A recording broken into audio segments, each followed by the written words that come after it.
The first tip I'd like to share with you today is a tip that I published in Tennis Magazine back in the early 90s. I titled it, "Step into the batter's box for more powerful forehands." My analogy was the use of the batter's box. Like in baseball, a batter is in the batter's box, he's got a plate, and he steps in to make contact with that ball. In tennis, we have hundreds of batter's boxes all over the court, both on the forehand and backhand.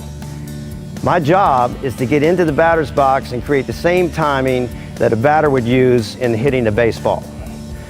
You can see if a batter stepped too early on a pitch, he would have already committed his balance and weight transfer, and he'd have a hard time hitting the baseball. The same goes with tennis. If he stepped too late on a pitch, it would feel very awkward.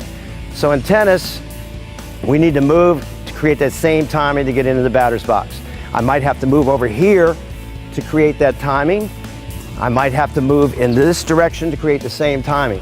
So it takes a lot of adjustments, a lot of small steps to create that same transfer of balance and create linear momentum to create power in the shot. For years, this was the only way they ever taught the forehand. The use of linear momentum was considered the only way to create power. The timing of a forehand when using linear momentum is created after the ball has bounced. So I'll split step, the ball will bounce, and then I'll make my step into the shot. If I step too early or too late, it's not going to create the same amount of power.